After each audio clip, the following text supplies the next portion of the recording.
Hello friends, and welcome again to my vlog. This is vlog number 3? I don't know. I don't watch them. I hope you do. Today we'll do something fun, analyzing and dissecting rap lyrics. I've chosen a rap and or hip-hop song, and I thought I would just break them down for you to explain what exactly they mean. Get my ashtray. I had to borrow my wife's phone because I don't have them memorized. We're going today to discuss Regulate by Warren G. And we begin. It was a clear black night, a clear white moon. Warren G is very famous for painting a vivid landscape in his songs. So you know the night is clear, the moon is white, it's probably full moon. Warren G is on the streets trying to consume. Well, obviously he's out around walking or driving and he's hungry. He's looking for somewhere to eat. Some skirts for the eve so I can get some funk. Now skirts, skirt steak. Looking for a steakhouse. Funk is a traditional urban word for dinner. Just rolling in my ride, chilling all alone. Now this tells us he doesn't have one of his buddies, he doesn't have his girlfriend, it's just him.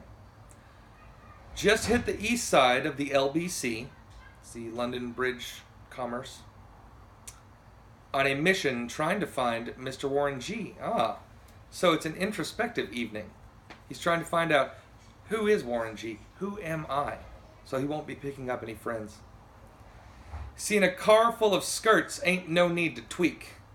This obviously skirt steak, so it's an Omaha Steaks truck, it's a food delivery, maybe even Schwann's if you're from there.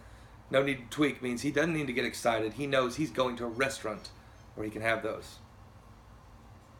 All you skirts know what's up with the 213. 213 is common police code for a person causing a ruckus in a restaurant. So basically, in this line, Warren G is warning all of these steaks that he's going to be eating. You know what's up. Warren G is coming. Let's go on. So I hooks a left onto the 2-1 to Lewis. So now he's got it in mind. Now, okay, you know what? I need to bust over to Lewis. That's where I'm having dinner. Some brothers shooting dice, so I said, let's do this. Maybe he's not that hungry. You know what? You've been driving to dinner one night, you think, oh, well, let's go hang out here for a second. Some people get a drink, some people shoot dice. I jumped out the ride and said, what's up? Who doesn't say hello when they meet people? I mean, really. Some brothers pulled some gats, so I said, I'm stuck. And that's, again, it's an introspective night. He's talking to himself here like, I'm stuck. Like, this is not a situation that I care to be in. This is not a position that I really enjoy. Since these girls peeping me, I'm a glide and swerve. Okay, now, you might be a little confused that he went from brothers to girls.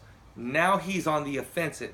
He's calling them girls. And traditionally in his neighborhood, you don't want to be called a girl. Glide and swerve, typical boxing terms, bob and weave. These hookers looking so hard they straight hit the curb. Okay, now what he's saying is, again, we're going on the offensive, we're insulting. Now he's calling them hookers, sex workers for some of you. And looking so hard they straight hit the curb, they are so mystified and drawn in by his rope-a-dope maneuvers with his bobbing and weaving that he has a chance to get in a few shots and take them to the ground. Mike Tyson did the same thing in his heyday.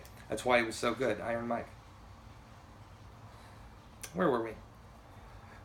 Gonna think of better things than some horny tricks. Now he's saying this to them. I've got better things to do than mess with you gentlemen. I have things to do. You're not worth my time. It's a great insult. Try it on your enemies. I see my homie and some suckers all in his mix. Now this is where it gets sad because what he's saying is, mixed in with all these gentlemen that are causing him a hard time, he sees his friend. He didn't realize that his friend was mixed in with this crowd. Warren G had no idea. He was out for dinner. But no, there's his friend.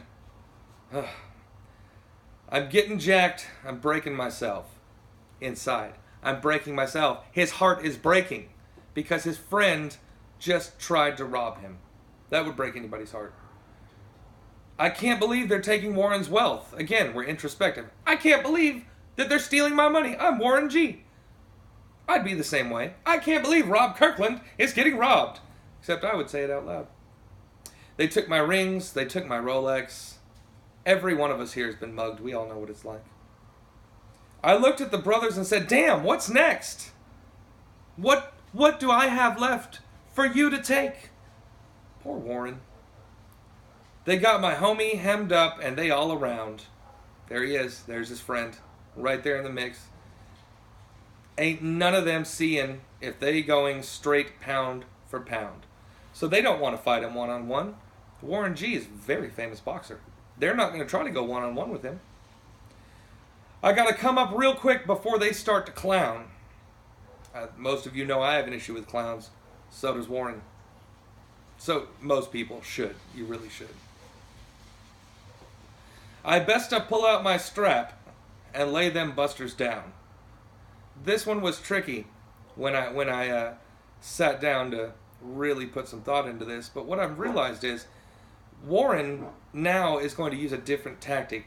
I best to pull out my strap. He's taking off his belt before I lay them busters down, before I lay them across my knee. Men like this, gang members, thugs, common hoodlums, traditionally have father issues. Maybe they come from a broken home. Maybe they didn't have a strong male role model. What Warren is doing is he's stepping into that role.